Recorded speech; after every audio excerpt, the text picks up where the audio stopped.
예, 반갑습니다. 학생 여러분. 자, 오늘은 이제 세계 인구 변화 두 번째 시간입니다. 그래서 우리 지난 시간에 우리가 뭘 배웠냐면 그 인구 성장에 대해서 우리가 살펴봤죠. 인구 변천 모형도 살펴봤고, 그리고 또 인구 분포에 대해서 살펴봤습니다. 그 이번 시간에는 이제 인구 구조와 인구 이동에 대해서 한번 살펴보도록 하겠습니다. 자, 세계 인구 구조를 좀 파악을 하려고 하는데, 인구 구조를 파악하는데 그 구조를 좀 쉽게 파악하기 위해서 우리가 사용하는 게 인구 피라미드라는 것이 있습니다. 그래서 인구 피라미드는 뭐냐? 자, 성별, 연령별 인구 구조를 한눈에 파악하기 위해 만든 도표를 인구 피라미드다라고 얘기를 하는데, 이 피라미드는 마치 진짜 그 이집트에 있는 피라미드와 모습이 같은 이 삼각형을 이루고 있는 게 기본형이기 때문에 인구 피라미드라고 얘기를 하게 되는 겁니다. 그래서 이 인구 피라미드를 한번 보게 되면, 자, 인구 피라미드는 도표이기 때문에 그래프죠. 이 가로축과 세로축을 가지고 있습니다. 세로축은 연령이 표시가 되어 있고요. 이 연령은 5세 단위로 끊어서 우리가 표시를 해놨습니다. 그러니까 물론 통계는 0세부터 1세, 2세 다 통계는 있겠지만, 만약 100세까지라면 100개의 데이터를 다 가지고 해석하기보다는 그걸 좀 줄여서 하는 게 좋겠죠. 그래서 이 5세 단위로 얘기하면, 만약에 100세라면 20개 데이터를 가지고 있겠죠. 20개 데이터를 가져서 얘기를 하게 될 거고, 가로축은 비율을 의미합니다. 자, 근데 이 가로축에서 이 가운데가 0이고요. 오른쪽으로 갈수록 플러스 값이 나오고, 왼쪽으로 가도 역시 플러스 값이 나옵니다. 이거 왜 그러느냐?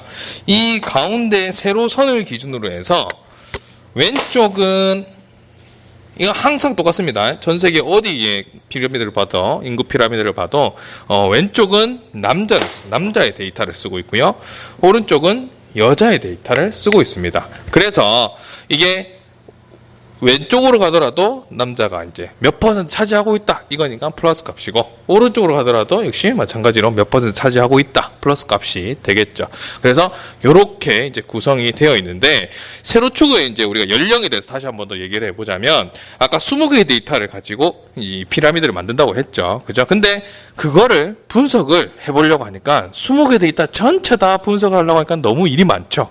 그죠? 그래서 그것도 조금 단순화하기 위해서 연령대를 이렇게 끊어봅니다. 3개의 연령층으로 구성을 하게 됩니다. 그게 바로 아래쪽에 나와 있는 요 3개의 층입니다.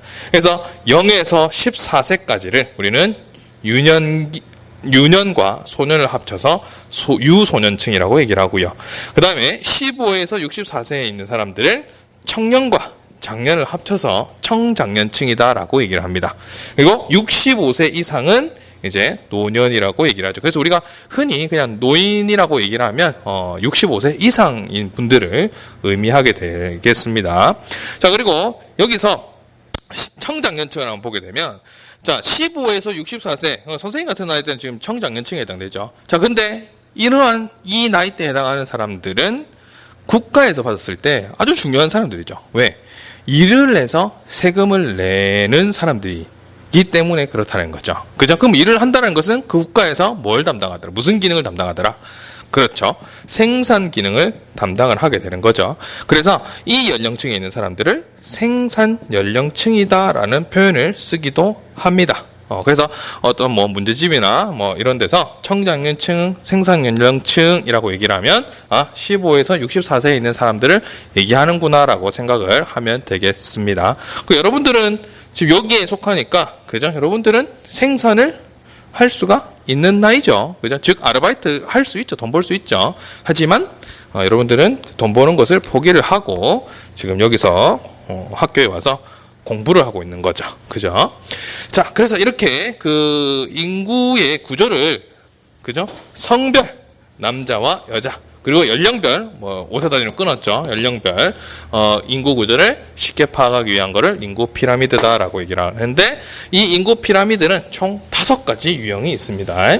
그게 피라미드형, 종형, 방추형, 별형, 표주박형이라고 해서 5개가 나와 있는데, 자, 우리가 이 인구 피라미드를 분석할 때는 항상 요 3개 층을 활용할 겁니다. 요 3개 층만 분석을 해서 그 인구 구조의 특징을 살펴볼 겁니다.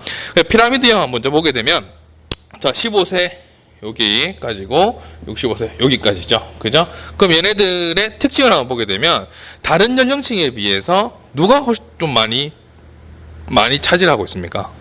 이 부분이 많이 차지하고 있죠. 그죠? 유소년층의 비중이 많다라는 것을 확인할 수 있겠죠. 그죠? 상대적으로 이 부분은 노년층은 상대적으로 사람이 없구나라는 것을 확인할 수 있겠죠. 그죠? 그래서 이런 식으로 이 피라미드형 같은 경우에는 유소년층과 노년층에서 좀 특이점을 볼 수 있네라고 해서 쉽게 파악을 할 수 있다는 겁니다. 그 다음에 종형은, 이 종은 진짜 벨입니다. 벨. 종처럼 생겼다라고 해서 종형인데, 이 종형은 어떻게 변한 거냐면 얘가 이렇게 변한 겁니다. 이 피라미드형에서 요렇게 형성됐다고 생각하면 됩니다. 그러면 이게 좀 다른 특이점이 보입니까? 보이죠? 이 유소년층 부분은 이렇게 들어가게 줄어든다는 얘기죠. 반면에 노년층은 이렇게 늘어난다는 거죠. 그죠? 청장년층 같은 경우에는 선생님이 그림을 이렇게 그려서 그렇지, 그냥 가장 이상적인 형태는 요 면적과 요 면적이 거의 비슷하게 나오고 동일하다라고 보면 청장년층은 큰 변화는 없다라고 보는 거죠. 그죠? 그래서 이 종형 같은 경우에는 이 유소년층의 비중이 좀 줄어들었다, 반면에 노년층이 좀 늘었다라는 그러한 특징을 갖고 있습니다. 그 다음에 방추형이라는 것이 있는데, 방추라고 얘기하는 거는 이제 우리 면을 짤 때 실이 필요하겠죠. 그러면은 그 면 짜는 배틀이 있으면 거기에 실 이렇게 감아 놓은 거를 이렇게 탁 꽂아 놓고 그걸 연결해 갖고 막 돌리면 이게 풀리면서 이제 배가 짜지겠죠. 그 실 이렇게 감아 놓는 거를 이제 실 감아 놓으면 이렇게 배가 이렇게 볼록하게 이렇게 이제 감겨져 있는 거를 볼 수가 있습니다. 그래서 그런 거를 우리가 방추라고 하는데, 마치 그 방추를 닮았다고 해서 요 방추형이라고 하는데, 방추형은 종형이랑 별 차이가 없습니다. 종형과 차이가 나는 게 바로 요 유소년층, 요 부분이 요렇게 조금 들어갔다라는 거. 요만큼, 유소년층에서 요만큼이 더 줄어든 게 보이는 거죠. 그죠? 그래서 그러한 형태를 우리는 방추형이다라고 얘기를 하게 됩니다. 그 다음에 우리 별형. 별형은 마치 진짜 불가사리, 그죠? 별처럼 이렇게 생긴 거를 우리는 별형이라고 얘기를 하는데, 별형도 이렇게 이제 특징을 15세, 65세 이렇게 잘라서 한번 보게 되면 얘의 특징은 다른 층에 비해서 뭡니까? 요 청장년층의 비중이 다른 연령층에 비해서 많이 두텁게 나타나고 있습니다. 그죠? 두텁다는 것은 비율이 많이 차지하고 있다 이 말이죠.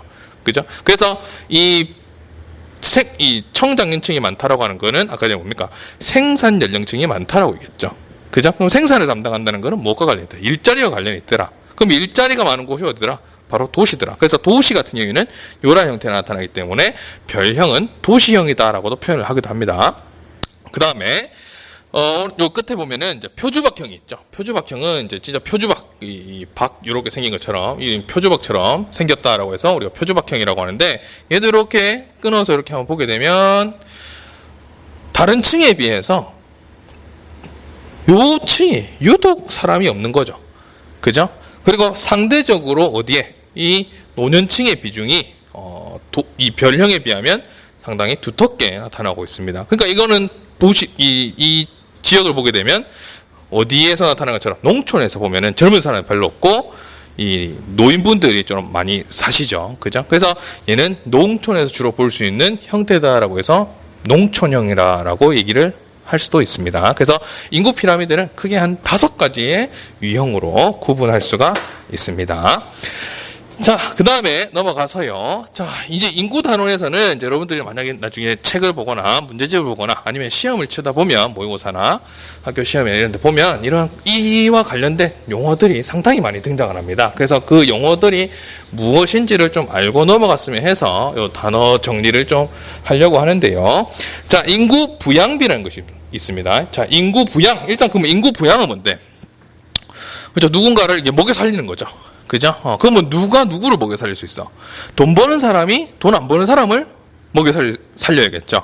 그럼 돈 버는 사람 아까 전에 연령대가 주로 청장년층이었습니다. 그죠? 그럼 돈을 못 버는 사람은 유소년층 돈 못 벌죠. 그죠? 그 다음에 또 노년층도 돈을 못 봅니다. 그죠? 그래서 그러한 사람들을 이제 먹여 살리는 거 인구 부양이라고 얘기하죠. 근데 그거를 이제 계산을 해서 비중을 한번 찾아보자라는 거죠. 그래서 총 인구 부양비라고 하는 것은 자, 돈을 못 버는 사람들, 유소년층과 노년층을 합해서 그거를 돈 버는 사람 인구, 즉 청장년층 인구로 나누고 거기 곱하기 100을 하게 되면 총 인구 부양비가 나타나게 된다는 겁니다. 자, 그리고 또 유소년만 그러면은 부양하는 데는 어느 정도가 될까라는 걸 또 알고 싶을 수도 있죠. 그건 어떻게 구하느냐? 유소년층 인구를 돈 버는 청장년층 인구로 나누어서 곱하기 100을 하면 유소년 인구 부양비를 알 수 있고요. 노년 인구 부양비는 노년 인구를 청장년 인구로 나누어서 곱하기 100을 하면 노년 인구 부양비를 확인할 수가 있겠습니다. 자, 그러고 보니까 보세요. 총 부양비 같은 경우에 자, 이렇게 보면은 이거는 뭐가 되는 거죠? 그렇죠. 이거는 유소년 부양비가 되는 거죠. 요렇게 되면은 이거는 노년 인구 부양비가 됩니다. 그죠? 맞니? 그러면 이 두 개를 뭐 했다는 거야? 더했다는 거죠. 그래서 유소년 인구 부양비와 노년 인구 부양비를 더하면 뭐가 된다? 총 인구 부양비가 된다라는 겁니다. 자, 그 다음에 또 사망률, 출생률. 우리 지난 시간에 인구 변천 모형할 때 뭐 사망률, 출생률 뭐 얘기는 나왔었는데 정확하게 정의는 일정 기간에 사망자 수가 인구에서 차지하는 비율을 우리는 사망률이다. 출생자 수는 출생률이 되겠죠. 그죠? 그래서 이거는 뭐 기본적인 거니까 정의만 한번 이렇게 확인하고 넘어가겠고요. 그 다음에 합계 출산율. 이런 표현 신문에서 많이 살펴봤을 텐데 합계 출산율은 가임 여성, 임신이 가능한 여성이라는 얘기죠. 15세에서 49세까지를 얘기합니다. 평생 동안에 낳는 평균 자녀의 수를 합계 출산율이다라고 얘기를 합니다. 근데 우리 책의 259페이지에 보게 되면 거기 대륙별 연평균 합계 출산율이라고 해서 나와 있는데 뭐 최근 데이터만 보게 되면 아프리카는 4.68, 아시아는 2.19, 유럽은 1.58, 라틴 아메리카 1.18, 앵글로 아메리카 1.94, 오세아니아 2.4가 나와 있죠. 그죠? 보면은 아프리카를 제외하고 나서는 나머지는 거의 2명에 가까운 거죠. 2명의 앞뒤로 좀 붙어 있는 형태가 되는 거죠. 물론 그 과거로 가게 되면은 아프리카 6.6, 아시아 4.9, 라틴 아메리카 5.2. 나머지는 또 2에 또 가깝습니다. 그죠? 자, 이걸 보면은 여기서 이 그래프에서 우리가 뭘 파악할 수 있습니까? 아프리카나 아시아나 라틴 아메리카는 비교적 유럽, 앵글로 아메리카, 오세아니아에 비하면 비교적 개발도상국이나 저개발국의 분포 비율이 많겠죠. 그죠? 그래서 그러한 나라들 같은 경우에는 좀 합계 출산율이 높게 나타나고 있고, 하지만 시간이 지나면서 아시아는 많이 줄었죠. 아시아는 많이 준 것을 확인할 수 있습니다. 그죠? 그리고 우리 한국 같은 경우에 이게 2016년 데이터다 보니까 한국은 지금 1.23이라고 얘기를 하는데 뭐 작년 2020년도를 보면 0.89, 87 이 정도까지 떨어졌죠. 그죠? 그래서 우리는 한 명도 지금 안 놓는 그런 시대가 돼 버렸습니다. 그 이제 참 문제가 되죠. 그 문제는 나중에 우리 다음 인구 문제 단원에서 한번 또 자세히 살펴보도록 하겠습니다. 그 다음에 또 노령화 지수라는 거 있습니다. 이 지수는 여러분들이 항상 추세, 추이, 변화 추세, 변화 추이라고 생각을 하면 되는데 인구의 노령화 정도를 나타내는 지표더라라는 겁니다. 그래서 이게 노년층의 인구를 유소년층 인구로 나누어서 곱하기 100을 하게 되면 노령화 지수를 알 수 있고, 그러면 이게 100보다 높으면 노령화 정도가 심하구나, 100보다 적으면 노령화 정도가 별로 심하지 않구나 라는 것을 확인할 수 있다는 거죠. 그래서 그런 추세, 변화 추이를 확인할 수 있는 게 바로 노령화 지수고요. 그 다음에 중위 연령이라는 것이 있습니다. 이게 중간에 위치한 연령이다 이 말인데, 이건 평균 연령이랑 좀 개념이 다릅니다. 총 인구를 연령순으로 나열할 때, 연령순으로 나열한다는 것은 0세부터 저 뒤에 뭐 제일 나이 많은 사람까지, 뭐 100세라고 칩시다. 100세까지 이렇게 사람들의 일렬을 쫙 세우는 겁니다. 그랬을 때 딱 가운데에 들어가 있는 나이, 그거를 우리는 중위 연령이다라고 얘기를 합니다. 그래서 아무래도 좀 앞쪽, 그러니까 어린애들이 적거나 아니면 반대로 이 뒤쪽, 이 노인분들이 많이 있으면 이 중위 연령은 당연히 높아지겠죠. 그죠? 그래서 이런 이제 표현들이 나오면 이러한 정의구나라는 것을 여러분들이 알고 접근을 했으면 좋겠습니다. 자, 오늘 좀 내용이 좀 많네요. 자, 그 다음에 이제 인구 이동입니다. 인구 이동 같은 경우에, 자, 인구 이동은 그냥 사람이 평생 동안 한 자리에서만 계속 있지는 않죠. 그죠? 여러분들도 마찬가지, 뭐 이사도 여러 번 다녔을 거고, 그죠? 그래서 인구는 당연히 이동하는데 그 발생하는 요인이 이유가 있을 거라는 얘기죠. 그죠? 그래서 뭐 기본적으로 교통과 통신이 발달한 그럼으로 인해서 우리는 지금 세계화 시대에 살고 있죠. 그러다 보니까 해외 이동도 되게 많죠. 그죠? 그 다음에 또 그 위에 정치, 경제, 문화, 환경, 여러 가지 뭐 여러분들 교육, 환경도 해당될 수 있고, 뭐 문화적인 이유도 될 수 있고, 뭐 경제적인 이유도 될 수 있고, 여러 가지 이유로 인해서, 여기서는 이제 그런 환경이 되겠죠. 이제 뭐, 이 환경 문제, 이런 게 되겠죠.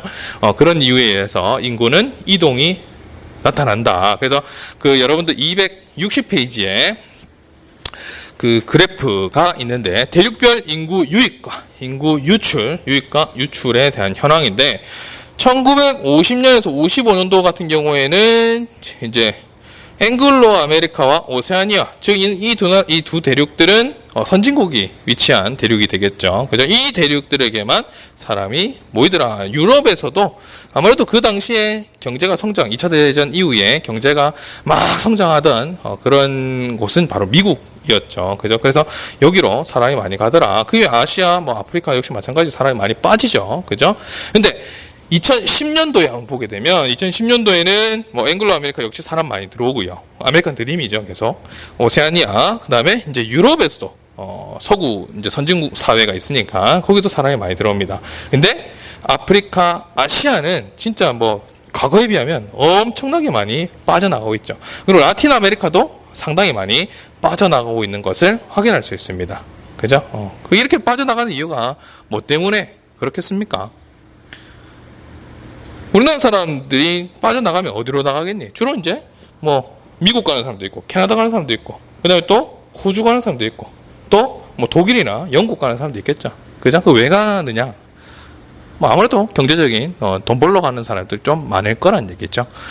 그래서 인구 이동에는 여러 가지 유형이 있는데 기준에 따라서 여러 가지 유형이 있는데 선생님이 딱 하나만 들고 왔습니다. 자, 일단 먼저 경제적 이동. 경제적 이동은 뭐냐? 개발도상국에서 임금 수준이 높은 선진국으로의 이동을 우리는 경제적 이동이다. 그러니까 돈을 벌러 간다는 거죠. 돈 벌기 위해서 가는 이동은 경제적 이동이라고 얘기하고 오늘날의 대부분의 이동은 경제적 이동에 해당이 된다라고 생각하면 됩니다. 그래서 아까 전에 좀 전에 우리가 뭐 유럽이나 이런데 앵글로 아메리카를 가는 이유는 아무래도 좀 돈을 조금 더 높은 소득을 위해서 갈 수 있다는 거죠. 그죠? 그리고 또 코리아 드림이라는 표현도 있죠, 요즘에. 동남아시아 지역 사람들이 한국의 높은 임금을 위해서 이렇게 한국에 들어오는 거, 이 전부 경제적 이동에 해당되겠죠.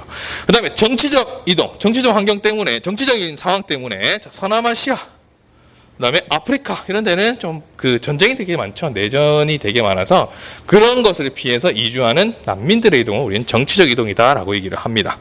그 다음에 환경적 이동, 자, 환경적 이동은 사막화, 해수면 상승과 같이 해수면 상승을 해서 요즘에 지금 나라가 없어지는 뭐 투발루라든지 뭐 몰디브라든지 이런 곳은 섬인데 없어지고 지금 자꾸 면적이 줄어들고 있죠. 거의 100년 안에 없어진다고 얘기하잖아. 그래서 그러한 것을 피해서 그러한 환경 재앙을 피해서 이동하는 것을 우리는 환경적 이동이다라고 얘기를 하게 됩니다. 그래서 우리 책에 그 260페이지에 나와 있는 이 지도를 한번 보게 되면 이러한 지도를 우리는 유선도라고 얘기합니다. 유선도. 이렇게 화살표 있는 거를 선이 흘러가는 지도다라고 해서 유선도라고 표현하고, 요 동그라미, 요런 거는 이제 우리가 도형 표현도라고 얘기를 합니다.